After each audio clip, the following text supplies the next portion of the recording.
Welcome to the Leading Yourself podcast. This is your host, Carolina de Arriba. I'm an HR professional, health and fitness coach, wife, mom, and above all things, a goal-getter. In this podcast, we're going to be digging into all things leadership, professional and career development, habits, and relationships. This is a podcast for those who want to become the best version of themselves. Those who have big dreams and are willing to embrace the journey and put in the work to achieve them. My goal is to share with you the tools, tips, and tricks to help you in your journey. So let's dig into today's episode. Welcome to episode number 2 of the Leading Yourself podcast. I'm so excited to kick things off with a topic that is so near my heart. Today, I want to talk to you about work-life balance. Work-life balance seems to be the topic that everyone is talking about. I hear it all the time. Maybe it's just the environment in which I am, but I believe that people put a lot of value in work-life balance, and I am not the exception. But I might have a different perspective on what this means. I think that the concept of work-life balance has evolved over time and that it seems more and more challenging in today's world that we're so connected to feel in balance.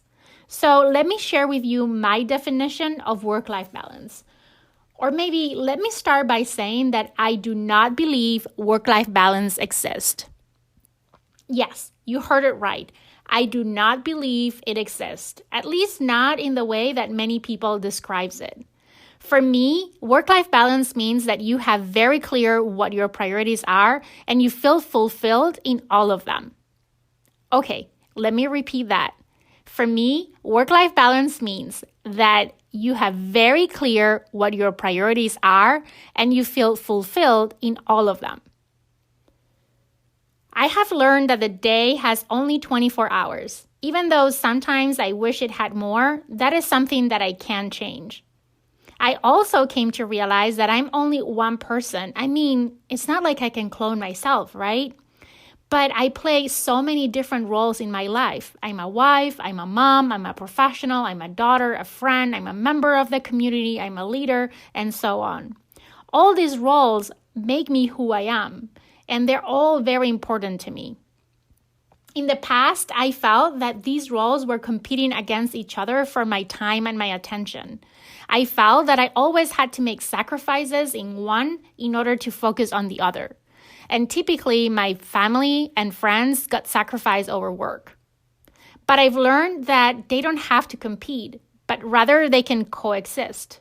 Back to my definition of work-life balance, about having clear priorities and feeling fulfilled in all of them, the first thing I had to do to find my balance was to define my priorities. And my list of priorities went across all the roles that I play. I mean, I want to be an exceptional wife and mom, a role model for my kids. I want to be successful in my career. I want to be a member of my community, and I want to grow and learn, and the list goes on. After having your priorities clear, you need to answer the question on how can you accomplish all of them in 24 hours and how to deal with the external pressures that come with life. Because you can be the best at planning, but let me tell you something, life happens and shakes up any plans that you made. I'm not saying that planning is not important or that is useless. Please do not misunderstand me. Planning is key. But it's also important to be aware and prepare for life to happen. I used to be the type of person that would plan everything, strive for perfection, and then something would come up and mess up with my plan, and then I would not know what to do. It would throw me off, and I will get so frustrated and so stressed out that quickly fall off balance. Have you ever felt like that, or is it just me? Okay, if you felt like me, you're probably asking yourself, how can I overcome that? Well, for me, it took a change in perspective. I end up accepting that a plan doesn't have to be perfect and that life is always going to happen and shift things up. So really, I can summarize my lessons learned into: number one is you need to let go of perfectionism. At the end of the day, I don't believe that perfection exists. But our obsession with being perfect is the reason why a lot of times we get frustrated, stressed out, and feel we're not in balance. The second lesson learned from me is that priorities shift, and they will shift. And you need to adapt as you go. You need to stay flexible. I would say that there is a third lesson learned. And for me, that is that the key for work-life balance is to be as effective and efficient as you can be in 24 hours. Now, you might be thinking that is easier said than done. And you might be wondering, how do you adjust? Well, in my opinion, it all boils down to your priorities. If you have your priorities clear, they will guide your decisions throughout the day. Let me repeat that one more time. If you have your priorities clear, they will guide your decisions throughout the day. That is why it's so important to have those priorities crystal clear up front. Remember I said I used to feel like I had to make sacrifices on one part of my life in order to focus on another part of my life? Well, to some extent, that is still true. But even though I can focus on everything at the same time, I don't feel like I'm making sacrifices. It is true in the sense that, as I was saying earlier, I am one person and I can clone myself. And while many times I find myself multitasking, and yes, I know there are many of you out there that don't believe that multitasking is possible, but maybe that is a topic for a whole nother episode of this podcast. So, as I was saying, I cannot clone myself, and I can only focus one priority at a time. So when I'm focusing on one priority, I can't be focusing on the other. And from that point of view, I'm shifting the balance from one side to the other. Sometimes the balance will steer in one direction and sometimes it will go in the opposite direction. The key is that it doesn't shift always to the same side. That is how you find balance, how you find that sense of fulfillment in all the different areas of your life.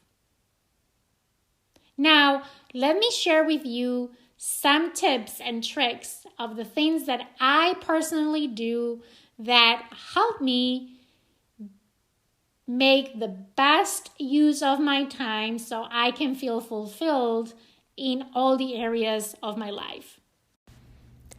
Number 1, I set priorities and I revisit them constantly.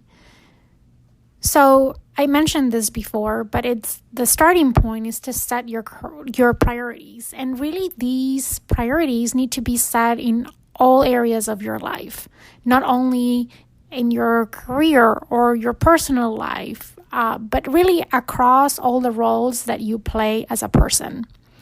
And it's also very important to revisit them constantly because they are constantly changing. Change is the only constant in today's world. So it's important to connect back to those priorities on a regular basis. I do this for sure once a week.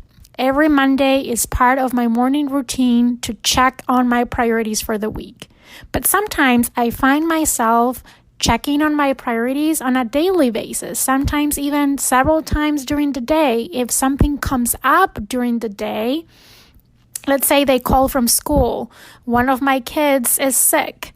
That becomes my number one priority at that moment, and I have to drop anything else that I was doing.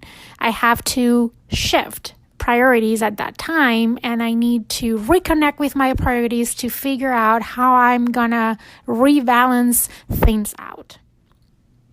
Number 2, I use one planning system and just one.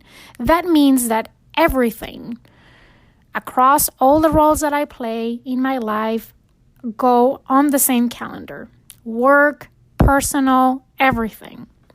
And my calendar is synced both in my computer and my phone. So I always have access to it and I can see the full picture of my day. Because as I said at the beginning, the day only has 24 hours and I'm just one person.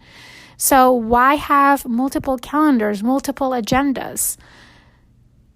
Just have one system and only one. Number 3, I have established a morning routine. I think I will be dedicating a future episode just to this because I consider that is that important. For now, the only thing I want you to know is that for me, having a consistent morning routine every day has made a huge difference in how productive I am throughout the day and how much imbalance I feel throughout the day. Number 4, the first thing that I do when I get to the office, before I even open my email, is grab a Post-it note and write down the 1 to 3 things that I want to absolutely accomplish that day. Those become my non-negotiables. And I keep that Post-it visible so I make sure that I can reprioritize as needed throughout the day to ensure that I don't leave the office without completing that 1, 2, or 3 things that I committed to complete that day. That helps me walk home with a sense of accomplishment and feeling that I've made an impact in the things that are important to me that day. Number 5, I schedule my big rocks first. You might have heard this term big rocks before. I learned about this in 2004 when I read the book, The 7 Habits of Highly Effective People. The big rocks are basically those priorities, the important things in your life. So as I'm planning my day and I'm working in my calendar, I make sure that those go first. And once I have scheduled those big rocks, then everything else can fall in between.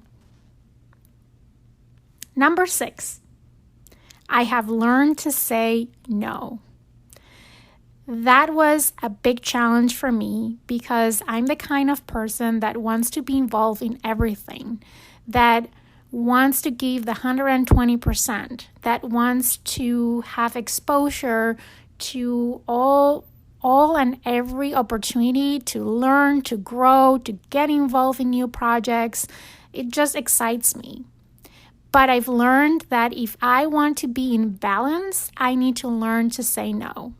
And like I mentioned with my morning routine, there will be an episode coming up just on how to learn to say no. Number 7, I always set time every day to take care of myself, to recharge and to learn. I've learned that I need to take care of myself first if I want to be my best in the relationships that I have with those that are important to me. In order for me to be the best wife I can be, the best mom I can be, the best boss I can be, the best teammate I can be, the best friend I can be, and so on, I first need to be the best version of myself. And in order to achieve that, I need to invest in myself. I need to invest in my health. I need to invest in my well-being, and I need to invest in my growth. So recharging and learning new things every day, it's a priority for me. And this is something that I have embedded in my morning routine. So watch out for that coming episode where I'll be sharing more about how does my morning routine look like and how can you build your own. Okay, these are some of my tips of the things that I've learned, I've put in practice, and have worked for me in helping me achieving that balance that is so important for me. I hope you find these tips helpful, and I'm looking forward to talk to you again on the next episode of the Leading Yourself podcast.